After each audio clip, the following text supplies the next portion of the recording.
The North Atlantic stretched endless and dark beneath the destroyer's bow. Commander James Mitchell stood on the bridge, his knuckles white against the rail. Through the murky waters ahead, somewhere in that void, steel death was racing toward his ship at 45 knots. His executive officer's voice cut through the tension like a knife. "Torpedoes in the water, Captain. Multiple tracks. Range 3,000 yards and closing." Every instinct, every training manual, every tactical doctrine written before this war screamed the same order: turn away, run, put your stern to the threat, and pray your engines could outpace the weapons hunting you. It was what every captain had been taught. It was what Admiral Jellicoe had done at Jutland 27 years earlier, earning both survival and endless criticism. But Mitchell was about to do something that would have seemed insane to naval officers just months before. He was going to turn his destroyer directly toward the incoming torpedoes. "All engines ahead flank. Helm, right full rudder. Turn us into those tracks." The helmsman's hands froze for just a heartbeat before training took over. The destroyer heeled into her turn, her bow swinging toward the certain elimination. This decision, this counterintuitive gamble with hundreds of lives, represented one of the most crucial tactical evolutions of the Second World War. This is the story of how destroyer captains learned to face their fear, how they discovered that sometimes the only way to survive was to charge straight at the thing trying to end them, and how this radical tactic saved countless ships and sailors from a watery grave.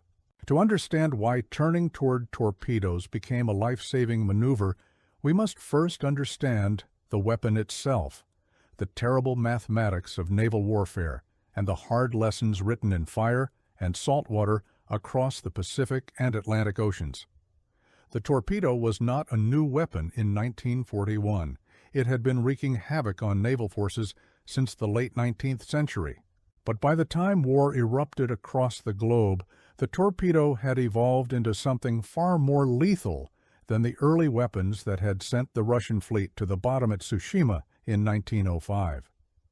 Modern torpedoes were marvels of engineering, terrible and beautiful in their destructive efficiency.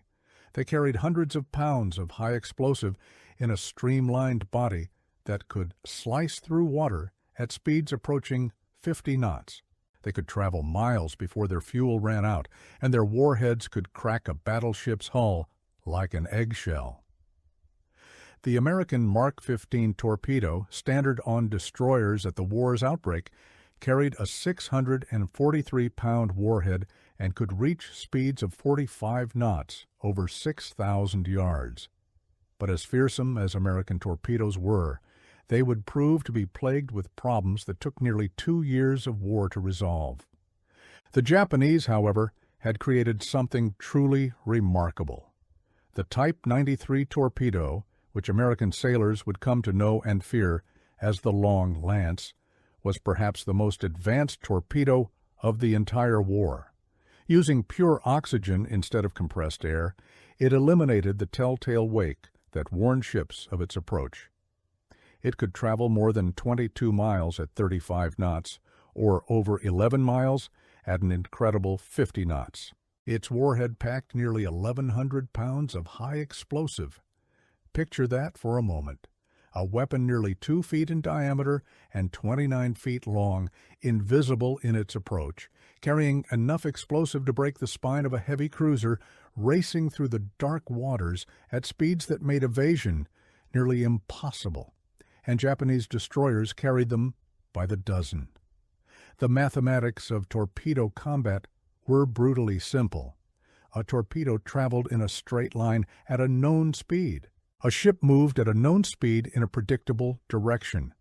The attacking vessel calculated the intercept point, the spot in the ocean where target and torpedo would arrive at the same instant, and fired. If the calculations were correct, the torpedo would strike the target's side, driving its warhead deep into the hull before detonating. The defending ship had limited options. It could try to outrun the torpedo, but few ships could match the speed of these weapons. It could turn away, presenting its stern to the torpedo, minimizing the target profile, and attempting to lengthen the intercept time, buying precious seconds for the torpedo to exhaust its fuel, or it could turn toward the threat. This last option seemed to defy logic. Why would you turn the length of your ship, your most vulnerable aspect, toward a weapon specifically designed to strike that broad target? The answer lay in geometry, physics, and the cruel reality of split-second decisions made in the chaos of combat. The genesis of the turn-toward tactic can be traced back to a controversial decision made on a gray afternoon in the North Sea on May 31, 1916. The Battle of Jutland was reaching its climax. Admiral Sir John Jellicoe had maneuvered the British Grand Fleet into a perfect position, crossing the T of the German High Seas Fleet, bringing the full weight of British firepower to bear, while the Germans could reply with only their forward guns. Victory seemed certain. The German fleet was taking a pounding. Their ships were being battered by shell after shell from the British dreadnoughts. And then, in desperation, the Germans did the only thing they could. They turned away behind a screen of smoke and launched their destroyers forward in a mass torpedo attack. Jellicoe watched through his binoculars as dozens of German destroyers raced forward, their torpedo tubes trained on his precious battleships. 31 torpedoes entered the water, their tracks visible in the afternoon light, spreading out in a deadly fan toward the British line. The decision Jellicoe made in that moment would be debated for decades. He turned his battle fleet away from the torpedoes, swinging his ships to run from the threat. His battleships successfully evaded every single torpedo. Not one British capital ship was hit. But in turning away, Jellicoe lost contact with the German fleet. By the time he could turn back and resume the pursuit, the Germans had escaped into the gathering darkness. The debate that followed was fierce and bitter. Critics, including Winston Churchill himself, argued that Jellicoe should have turned toward the torpedoes, maintaining contact with the enemy and pressing the attack. They claimed that turning away while protecting the ships had allowed the German fleet to escape and denied Britain the crushing victory that could have ended the war years earlier. Jellicoe defended his decision vigorously. The Grand Fleet was all that stood between Germany and control of the seas. Losing even a few battleships to torpedo hits could have shifted the entire strategic balance of the war. Better to be cautious, to preserve the fleet, than to gamble everything on aggressive action. But the criticism stung, and it planted a seed in the minds of naval officers who studied the battle in the years that followed. What if turning away was not always the best option? What if there was another way? The tactical manual, the document that would guide British destroyer doctrine, included a specific mention of an alternative approach. It described a maneuver called combing the tracks, turning to parallel the incoming torpedo's course, but turning towards the torpedoes rather than away. The idea was to minimize the target profile while simultaneously maintaining the ability to engage the enemy aggressively. It was a concept that existed more in theory than practice. Few peacetime exercises tested it. Fewer captains believed it would work under combat conditions. And when war came in September 1939, most naval officers reverted to the doctrine that had been drilled into them: turn away from torpedo attacks, present your stern, run. The Pacific War would shatter many comfortable assumptions, and none more dramatically than the belief that destroyer captains could simply turn away from torpedo threats and survive. The Japanese were about to teach the American Navy some very hard lessons. The early months of the Pacific War were catastrophic for Allied naval forces. Ship after ship fell victim to Japanese torpedoes launched from ranges that American doctrine said were impossible. The Battle of Savo Island in August 1942 was a massacre. 4 Allied cruisers went to the bottom, torn apart by Japanese torpedoes that struck from beyond the range where American ships expected to be safe.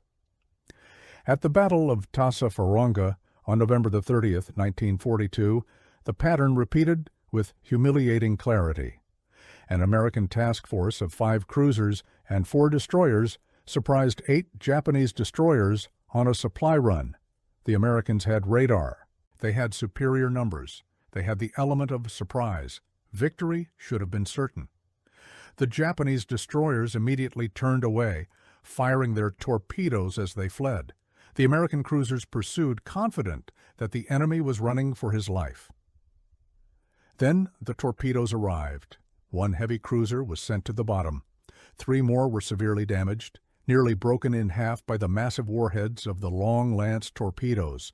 In exchange, the Americans managed to damage 1 Japanese destroyer.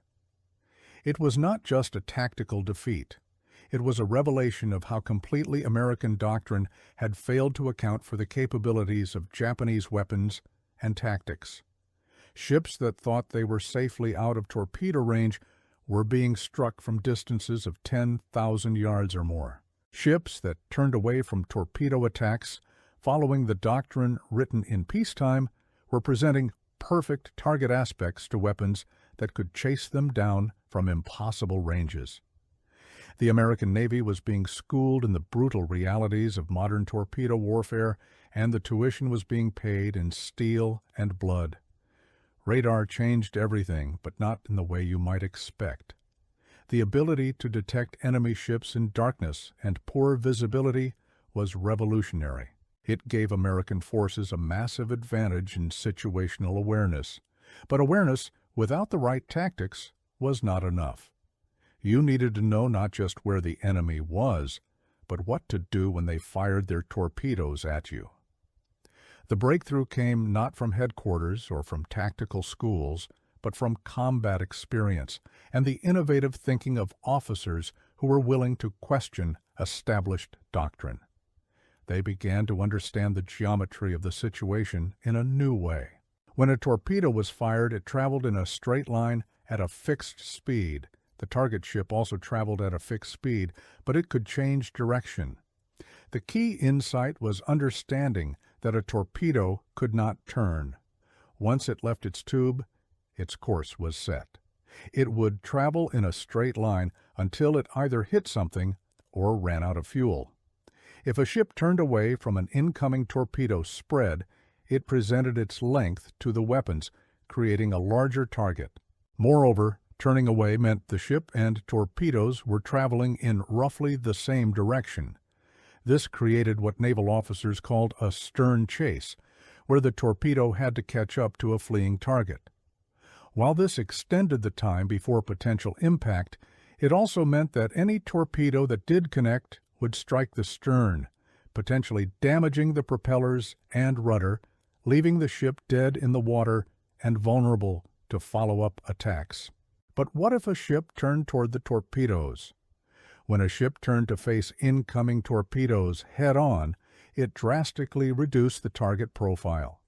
Instead of presenting 300 to 400 feet of vulnerable hull, it exposed perhaps only 40 feet of bow. The torpedo, traveling in its fixed straight line, now had to hit a target that was 10 times smaller. More importantly, the physics worked in the defender's favor. If the ship and torpedo were traveling toward each other, their combined closing speed was enormous. A destroyer making 30 knots turning into a torpedo running at 45 knots created a closing rate of 75 knots. This meant the encounter happened very quickly, but it also meant the torpedo had very little time to correct for any maneuvering by the target. The key was the timing. A captain had to commit to the turn early enough to reduce the target profile, but not so early that the attacking ship could observe the maneuver and adjust their torpedo firing solution. It required nerve calculation and a willingness to turn your ship directly toward the thing trying to end its existence. The Battle of Vela Gulf on the night of August 6th through 7th, 1943, marked a turning point. Commander Frederick Moosbrugger led 6 American destroyers on a mission to intercept Japanese ships attempting to reinforce their garrison on Kolombangara Island in the Solomon Islands chain. Moosbrugger had studied the previous battles carefully. He understood what had gone wrong at Savo Island, at Tassafaronga, and in the other night actions where American forces had been savaged by Japanese torpedoes. He had drilled his destroyer crews relentlessly, working out new tactics that took advantage of radar while mitigating the threat of the long lance. His plan was elegant in its simplicity. The task group would split into two divisions. The first division would approach from the radar shadow of Kolombangara Island, invisible to Japanese lookouts until the last moment. They would launch their torpedoes first, all 24 weapons in a massive coordinated salvo. The second division would provide covering fire and be prepared to maneuver aggressively against any Japanese counterattack. Just after midnight, radar picked up 4 Japanese destroyers approaching in a column. They were unsuspecting, focused on their mission to deliver supplies and troops. They had no idea that American destroyers were lurking in the darkness ahead. The 1st Division fired their torpedoes at a range of just over 4,000 yards. The weapons ran true, their new magnetic exploders finally working as designed after Admiral Nimitz had ordered the problematic magnetic influence feature deactivated just weeks before. The Japanese destroyers sailed straight into the spread with no warning. The results were devastating. 3 of the 4 Japanese destroyers were struck by multiple torpedoes. Arashi erupted in a massive explosion that lit up the night sky. Hagikaze broke in half and sank within minutes. Kawakaze managed to return fire with her own torpedoes and guns before succumbing to her wounds and slipping beneath the waves. The surviving Japanese destroyer, Shigur, immediately launched a counterattack, firing her torpedoes toward the American ships and attempting to close for a gun duel. This was the moment where the new American tactics would be tested. Moosbrugger's destroyers did not turn away. Following their commander's orders and their new training, they turned toward the incoming torpedo tracks. The ships heeled over hard, their bows swinging to face the threat. Lookouts watched with white knuckles as the torpedo wakes raced closer, marking trails of phosphorescence in the dark water. The torpedoes passed harmlessly down the flanks of the American ships. The reduced target profile combined with the high closing speed meant the torpedoes simply missed. Not a single American ship was hit. The Japanese torpedoes, launched from a fleeing destroyer whose crew was reeling from the loss of their squadron mates, had been rendered ineffective by the simple expedient of turning to face them. The Battle of Vela Gulf resulted in the loss of 3 Japanese destroyers and over 1,200 Japanese sailors and soldiers. American losses amounted to 1 cheese sandwich tossed overboard by Commander Moosbrugger at the start of the action to avoid the distraction of thinking about food during battle. It was an overwhelming victory, and it validated the new tactical approach that was beginning to spread through the destroyer force. Word of Moosbrugger's success traveled quickly through the Pacific Fleet. Destroyer captains who had been skeptical about turning toward torpedoes now had proof that it worked. The tactic began to be incorporated into training and tactical doctrine. Understanding why turning toward torpedoes worked requires diving into the mathematics and physics that govern these desperate encounters. The numbers tell a story that pure courage alone could not overcome. Consider a destroyer 350 feet long with a beam of 36 feet. When oriented broadside to an incoming torpedo, it presented a target area of roughly 12,600 square feet. That is an enormous target, especially at the ranges where torpedo combat typically occurred. But turn that same destroyer bow on to the threat, and the target area shrank to approximately 1,400 square feet, less than 12% of the original area. The probability of a torpedo hit dropped proportionally. The timing advantage was equally critical. Imagine a scenario where a torpedo was fired at a ship from 6,000 yards away. The torpedo traveled at 45 knots, covering approximately 76 feet per second. The torpedo would reach the target area in roughly 79 seconds. If the target ship turned away, presenting its stern and attempting to flee at its maximum speed of 30 knots, the closing speed dropped to roughly 15 knots. The torpedo would take much longer to catch up, perhaps 200 seconds or more, depending on the exact angles involved. This seemed like an advantage. more time to evade or take other defensive action. But here is the critical problem. During those 200 seconds, the ship was traveling in a relatively predictable path. The torpedo had time to correct for minor course changes. If the ship zigged, the torpedo could still catch it on the zag. And if the torpedo did connect, it struck the stern, potentially crippling the ship's propulsion and steering. Now consider the same scenario with the ship turning toward the torpedo. The closing speed jumped to 75 knots. The encounter would be over in less than 80 seconds. The torpedo had no time to adjust. Either it was on a perfect intercept course, or it was not. The ship's narrow profile made a perfect intercept far less likely, and if the ship maneuvered during that brief window, turning slightly to one side or the other, the torpedo raced past harmlessly. The mathematics became even more favorable when considering multiple torpedoes. Japanese doctrine called for firing torpedoes in spreads, multiple weapons covering an area of ocean where the target was likely to be. If a ship turned away, it was likely to be somewhere within that spread, simply because it took so long for the encounter to resolve. But if a ship turned toward the spread and then maneuvered within the narrow time window, it could thread between the torpedoes like a needle through cloth. Captain Arleigh Burke, one of the most aggressive and successful destroyer commanders of the war, became a master of this tactic. He trained his destroyer squadrons to turn into torpedo attacks as a matter of routine. His ships, organized into divisions that fought as cohesive units, would coordinate their turns, each ship covering the others, creating overlapping fields of fire while simultaneously minimizing their vulnerability to torpedo attack. The evolution of this tactic was not smooth or universal. Many captains, trained in the pre-war doctrine of turning away, found it difficult to overcome their instincts and their training. The mental calculation required in the heat of battle, when torpedoes were in the water and seconds counted, demanded a level of coolness that not every officer possessed. There were failures, situations where ships turned toward torpedoes and were struck anyway because of bad luck or poor timing. The destroyer USS Strong, during a battle off Kula Gulf in July 1943, attempted to turn into an incoming torpedo spread, but was struck amidships, breaking her back and sending her to the bottom in minutes.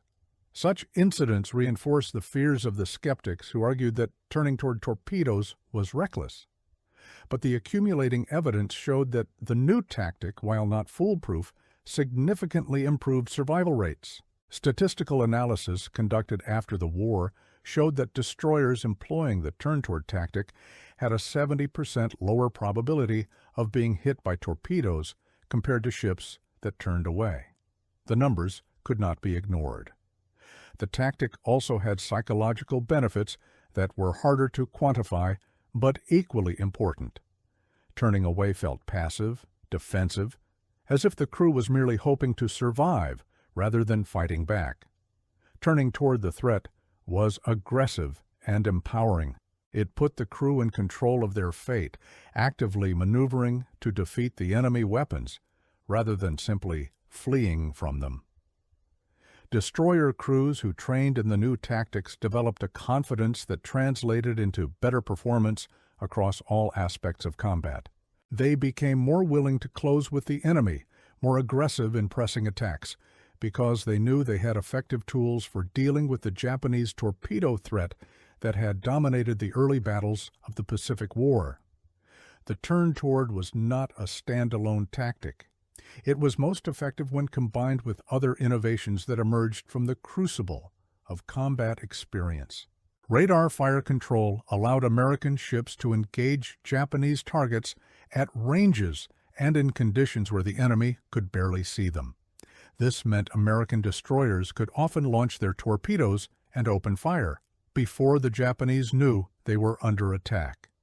By the time Japanese ships could respond with their own torpedo launches, the American ships were already maneuvering, already preparing to turn into any counterattack. Improved torpedoes made American weapons more lethal. The Mark 15 torpedo that armed American destroyers suffered from the same problems as the submarine-launched Mark 14. Depth control issues that caused torpedoes to run too deep, and exploder problems that caused duds or premature detonations. These problems were not fully resolved until late 1943, nearly 2 years into the war. But once the torpedoes worked properly, American destroyers became far more dangerous. They could launch their weapons with confidence that they would run true and explode when they hit. This transformed destroyer versus destroyer engagements, where previously outmatched American ships now had weapons that were nearly as effective as the feared Long Lance. Tactical communication and coordination improved dramatically. Early in the war, American destroyer divisions often fought as individuals, each ship maneuvering independently with little coordination. The Japanese, by contrast, fought as cohesive units, their destroyers operating in perfect synchronization to overwhelm American forces. American commanders like Arleigh Burke and Frederick Moosbrugger emphasized training their divisions to fight as units. Destroyers would approach in formation, their radar systems linked to provide a comprehensive picture of the tactical situation. When torpedoes were launched, the entire division would turn in unison, each ship protecting the others, creating multiple narrow targets that were extraordinarily difficult to hit. Night fighting skills, long a Japanese advantage, were progressively neutralized by American radar. The Japanese had invested heavily in training for night combat, developing superior optical equipment and drilling their crews in low-light operations. But radar rendered much of this training obsolete. American ships could detect, identify, and engage Japanese forces in total darkness, in rain, in conditions where Japanese lookouts were effectively blind. The combination of all these factors, radar, improved torpedoes, better tactics, and coordinated operations, transformed the American destroyer force from the outmatched victims of the early war into a formidable offensive weapon by mid-1943. The Battle of Empress Augusta Bay on November 2, 1943, showcased the full evolution of American destroyer tactics. Rear Admiral Aaron Stanton Merrill commanded a task force of 4 light cruisers and 8 destroyers, tasked with covering an amphibious landing at Torokina on Bougainville Island. Japanese forces responding to the landing included 2 heavy cruisers, 2 light cruisers, and 6 destroyers. On paper, it was a fairly even match. But the Americans had advantages the Japanese could not overcome: radar and the new tactics that had been refined through months of hard fighting in the Solomons.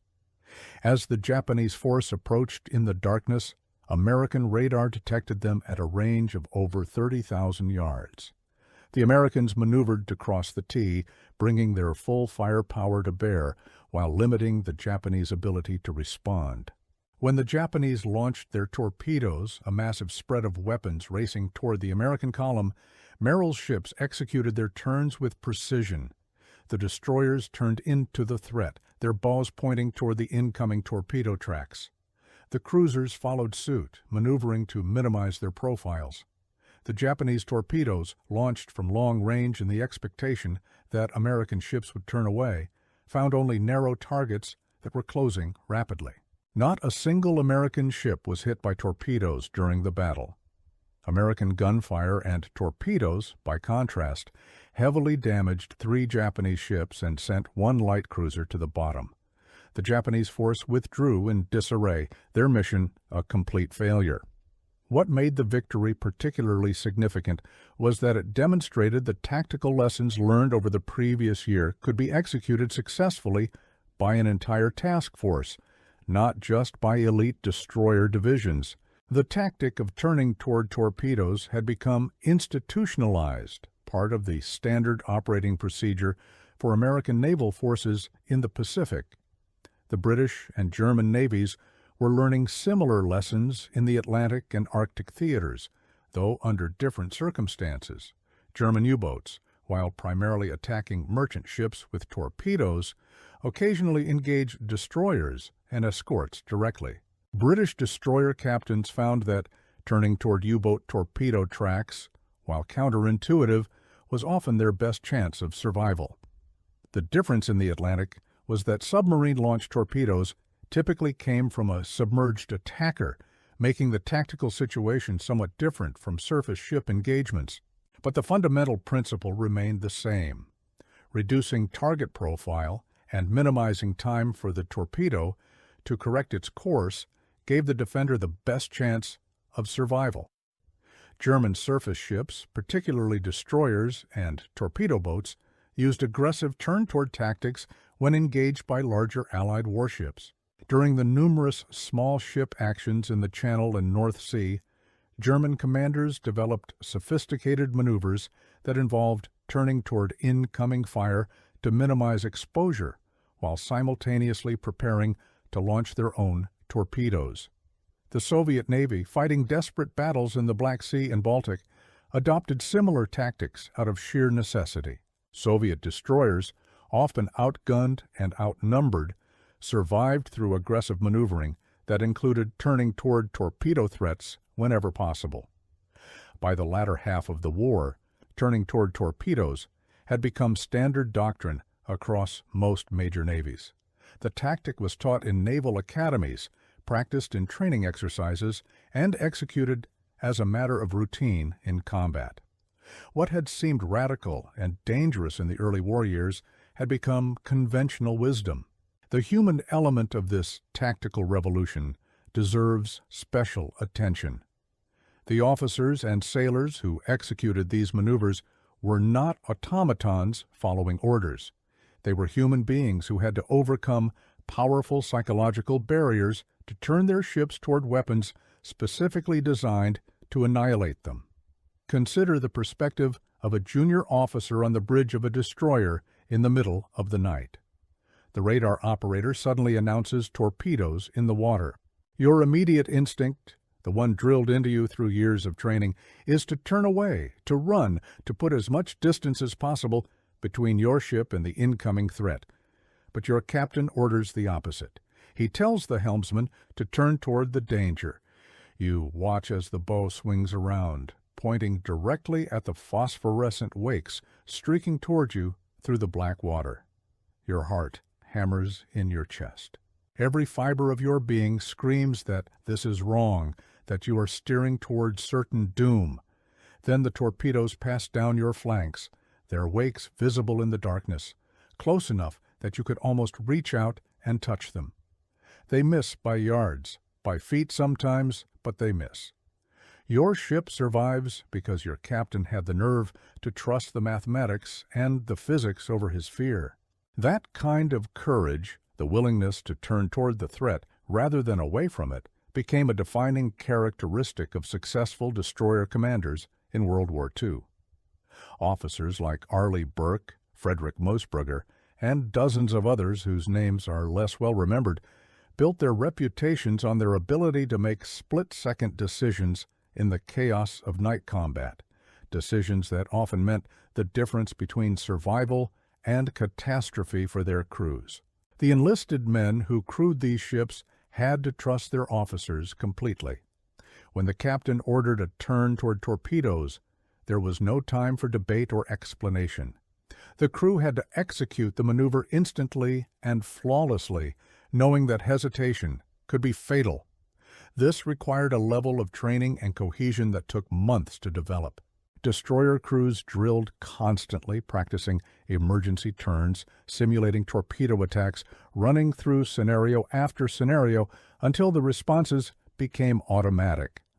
The crews that survived were the ones that had trained the hardest, that had developed the muscle memory to execute complex maneuvers without conscious thought.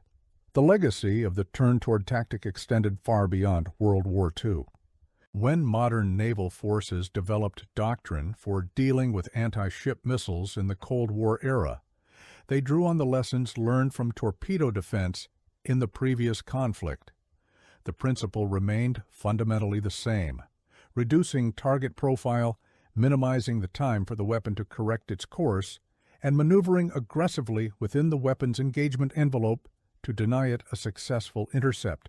Modern warships equipped with automated defense systems execute versions of the turn-toward tactic at electronic speeds, their computers calculating optimal maneuvering solutions in milliseconds. The development of anti-torpedo weapons in recent decades, systems designed to intercept and neutralize incoming torpedoes, represents another evolution of the same basic idea, taking aggressive action against a threat rather than merely attempting to evade it. These systems work most effectively when combined with aggressive maneuvering that forces the attacking torpedo to waste energy correcting its course. Perhaps most importantly, the turn-toward tactic represents a broader lesson about military doctrine and innovation.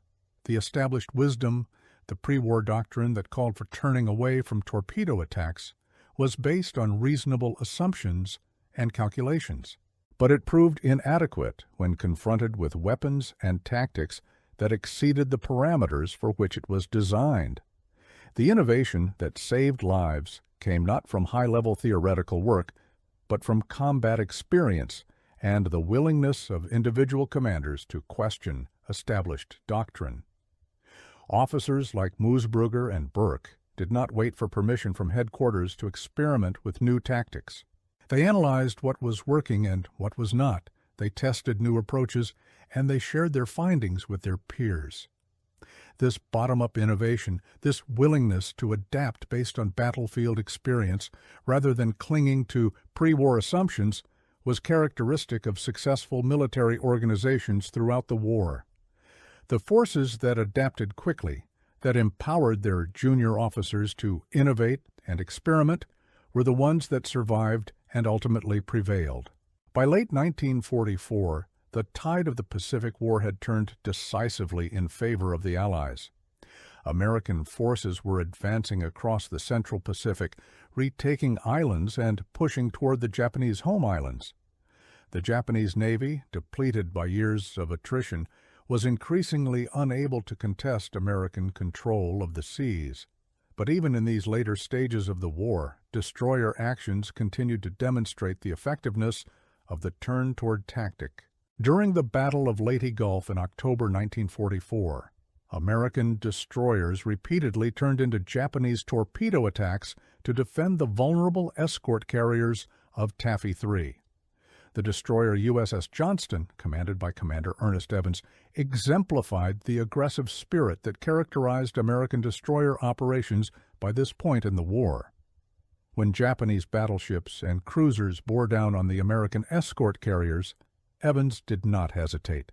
He turned his destroyer toward the enemy, launching torpedoes and opening fire with his guns, drawing Japanese attention away from the carriers he was tasked with protecting.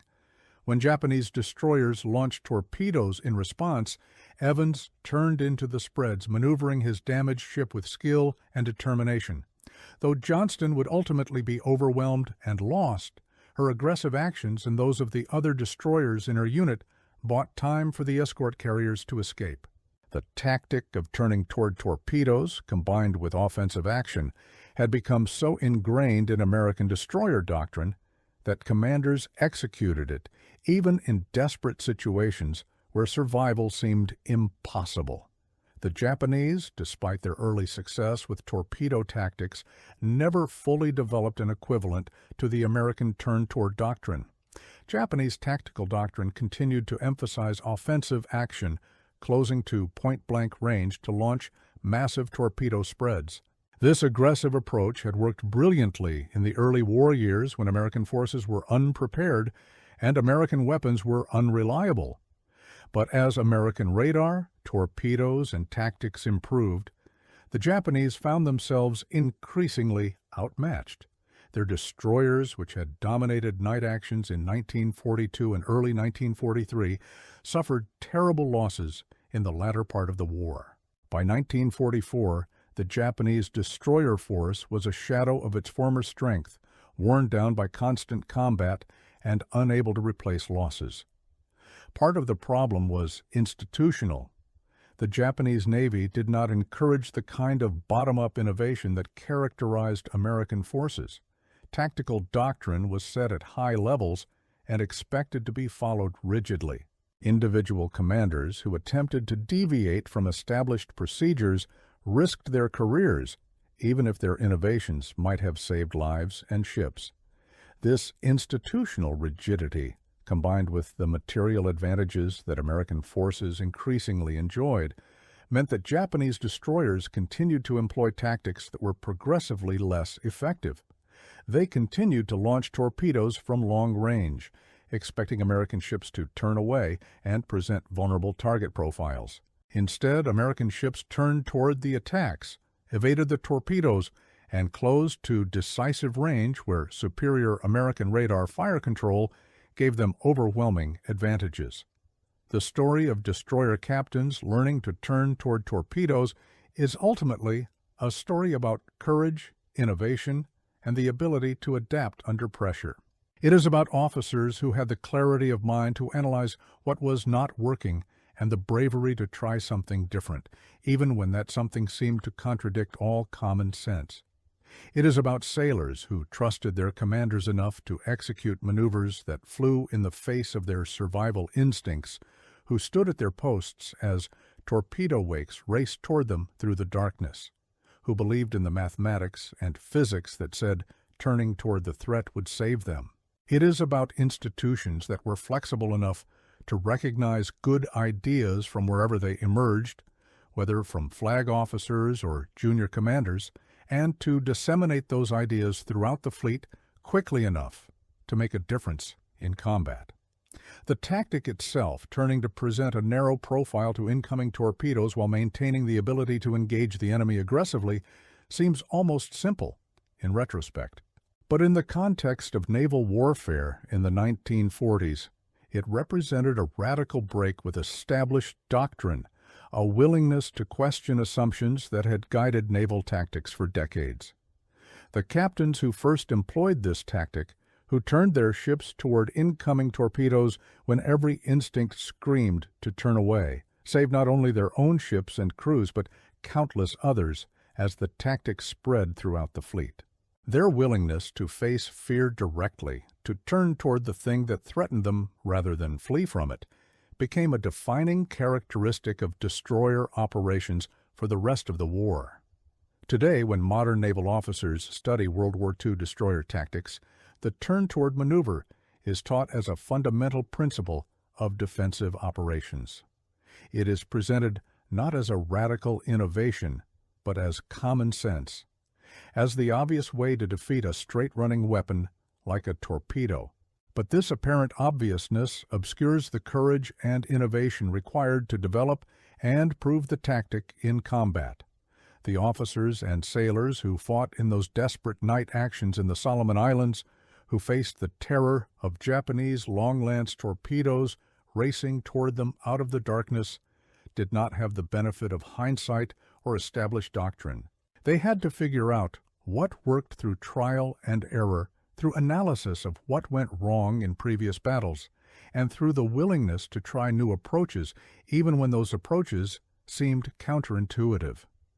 Their legacy extends beyond the specific tactic they developed. They demonstrated that even in the fog and chaos of war, even when facing weapons and tactics that exceeded anything encountered in peacetime training, clear thinking and innovative approaches could turn defeat into victory. They showed that courage was not just about standing firm under fire, but about being willing to question established wisdom and try something new, even when that something seemed to contradict all training and instinct. They proved that adaptability and innovation were as important as firepower and technology in determining the outcome of battles. The destroyer captains who learned to turn toward torpedoes, who mastered the mathematics of closing speeds and target profiles, who trained their crews to execute complex maneuvers in split seconds under combat conditions, saved their ships not through luck, but through skill, courage, and the willingness to face their fears head-on. In the end, that may be the most important lesson of all. Whether facing torpedoes in the dark waters of the Pacific or confronting any of life's countless challenges, sometimes the only way to survive is to turn toward the threat rather than away from it, to face fear directly rather than flee, to trust in careful analysis and preparation rather than instinct alone.